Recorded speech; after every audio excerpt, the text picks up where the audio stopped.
way it's going right now.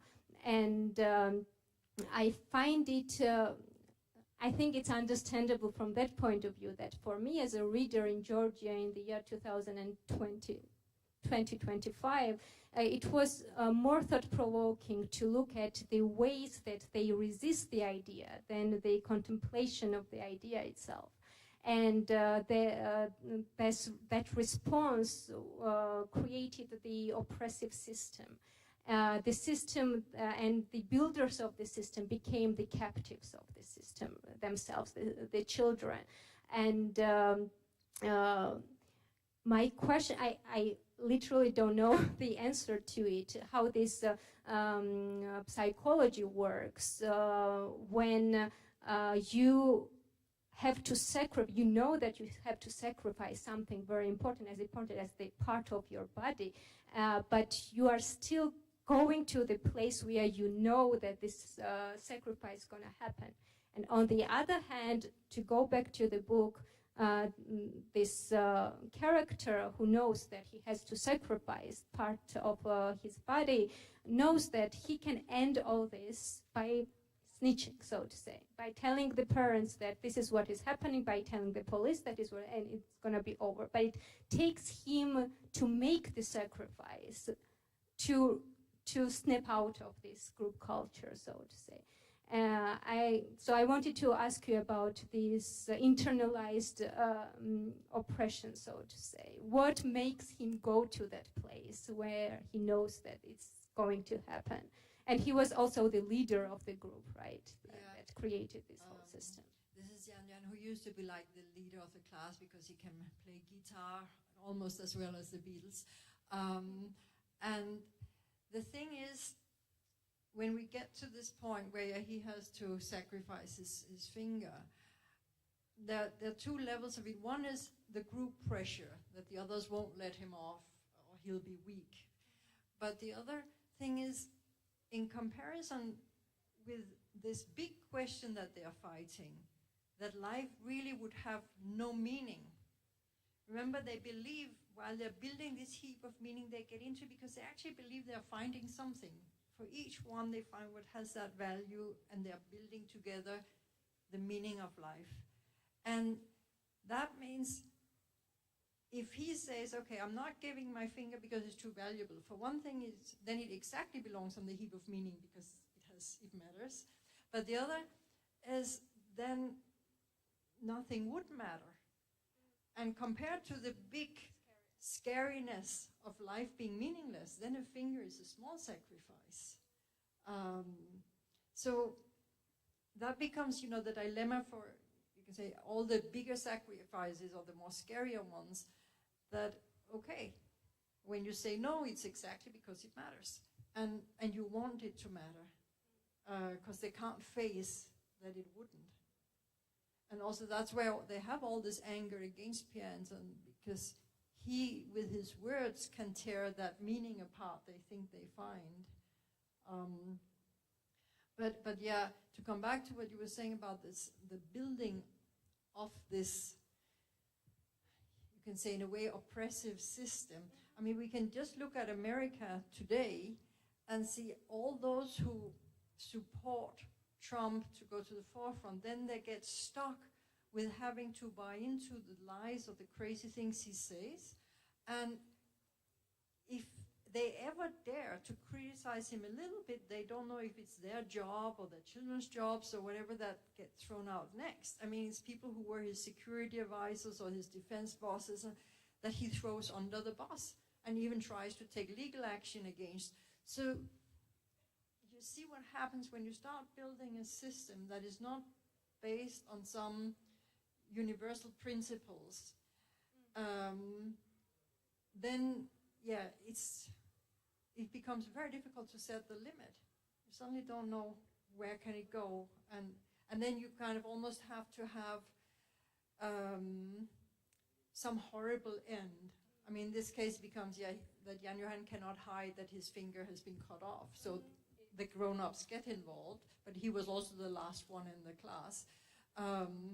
But otherwise, normally we have wars, and then at some point, yeah. something has gone too far, so it does stop.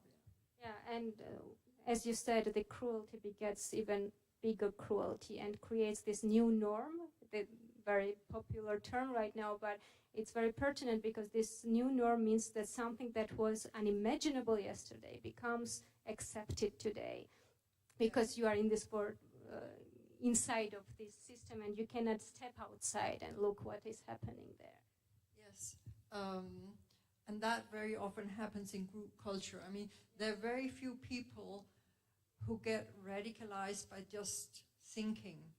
Without a computer, I mean, books sometimes can also make people radical in the old days, but still, there's more, the road is longer than through the internet. But yeah, one person might become an hermit, but they tend to not become radical just on their own.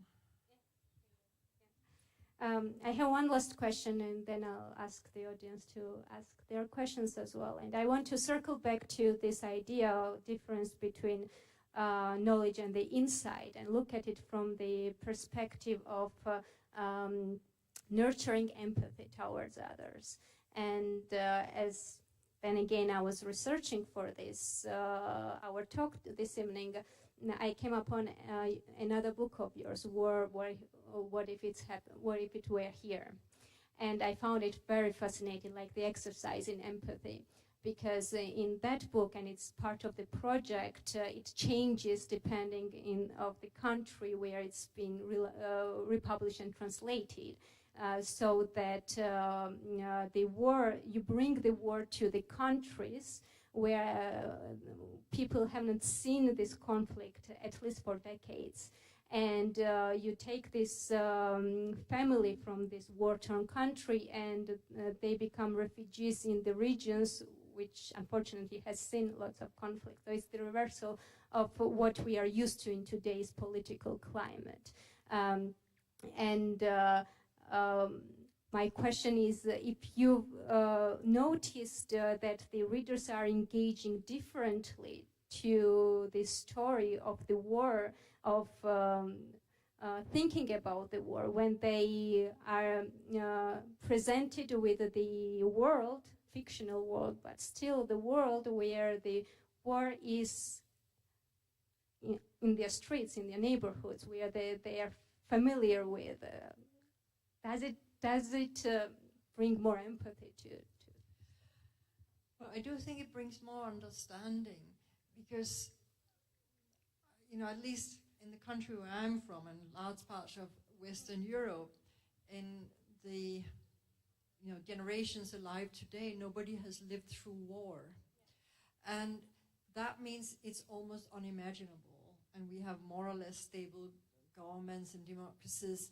And therefore, this destiny of being a refugee and being dirty and poor and carrying the bags of your few belongings seems extremely foreign, something that could never happen to you.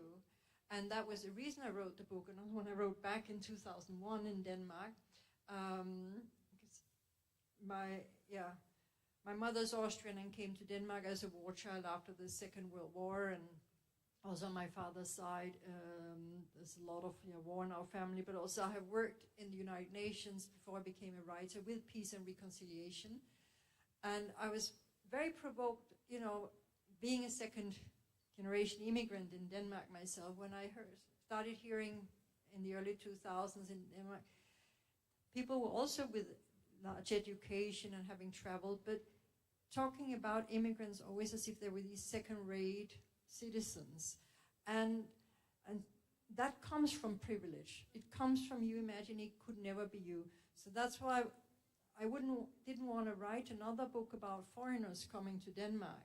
So I thought, okay, to understand better, you have to think the war is here. And a Danish middle-class family that most people can identify with flees to an Egypt where there's peace and prosperity, and have to go through the asylum process the other way around. But that, of course, also meant that, when I started making translations, that I realized it's not enough to translate that book, because then it would be those crazy Danes who have a war. So for each one, I have to invent a scenario that people can imagine happening in the country, even if it's fictitious. But yes, I do think for those who read literature in that way of identifying either with the character or with the story, they come out afterwards thinking, wow, I had this experience that I didn't think could hit me, so you learn something. But there are also, of course, those who read it in a way saying, that could never happen here, so it's not relevant for me. And then it doesn't touch them. You have to allow yourself to live through the story. And in a way, that's no matter if it's this one or if it's that book, but then you come out. Yeah, maybe you can come back to the knowledge and wisdom. The thing what literature can do is, because it's not a film where we see the others, or it's something where we are allowed to imagine in our own heads, it could be us in this story. I think we can come out of it as if it was a lived experience. So books are a way to live all these different lives that we can't have in our own lives. And therefore also you can learn from books, not just, if it tells about like Nigeria, we've never been or whatever, but through those life experiences, we gain wisdom, almost as if we had lived it. Circle back to the main themes of our talk today. This will be the end for our presentation. Thank you so much for listening to it, and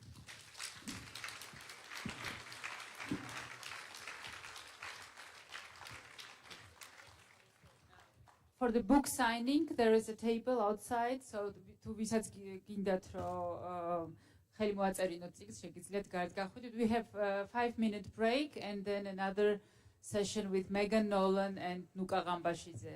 Dear Janne, thank you so much. It was inspiring and interesting. Thank you so much. Thank you. 5 minutes, guys.